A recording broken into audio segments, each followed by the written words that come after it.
দেখুন, আন্দোলনের শুরু থেকেই গণমাধ্যম কর্মীদের সাথে আমাদের বৈষম্য বিরোধী ছাত্র আন্দোলনের অত্যন্ত সৌহার্দ্যপূর্ণ সম্পর্ক।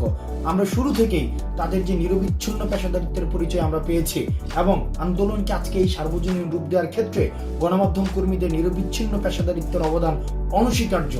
কিন্তু আমরা দেখতে পাচ্ছি আমাদের আন্দোলনকারীদের সাথে গণমাধ্যমের যে সৌহার্দ্যপূর্ণ সম্পর্কটি রয়েছে সেটিকে প্রশ্নবিদ্ধ করার জন্য একটি মহল উঠে পড়ে লেগেছে।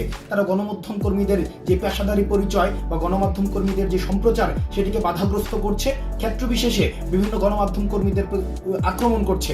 বৈষম্য বিরোধী ছাত্র আন্দোলন সেটিকে নিন্দা জানায় এবং আমরা বিশ্বাস করি গণমাধ্যম কর্মীদের নিরপেক্ষ এবং বস্তুনিষ্ঠ প্রচারের মধ্য দিয়ে এই আন্দোলন সার্বজনীন হয়েছে এবং আমাদের যে এক দফা বাস্তবায়নের ক্ষেত্রে গণমাধ্যম কর্মীরা অত্যন্ত গুরুত্বপূর্ণ ভূমিকা পালন করতে পারে। তাই আপনাদের প্রতি আহ্বান থাকবে, গণমাধ্যম কর্মী যারা রয়েছে তাদের প্রতি কোনো ধরনের অপেশাদারী আচরণ করবেন না, তাদেরকে অসহযোগিতা করবেন না, তাদের প্রতি কোনো ধরনের আপনারা অপ্রত্যাশিত কোনো ধরনের নেতিবাচক ব্যবহার করবেন না। গণমাধ্যম কর্মীদের সংবাদ প্রচারে এবং প্রসারে এবং গ্রহণে আপনারা সব মহল থেকে আপনারা সহযোগিতা করবেন এবং নিশ্চিত করবেন আন্দোলনকারী পরিচয়ে কেউ যেন গণমাধ্যম কর্মীদের সাথে নেতিবাচক। তো দর্শক, আপডেট নিউজ পেতে এখনই চ্যানেলটি সাবস্ক্রাইব করুন।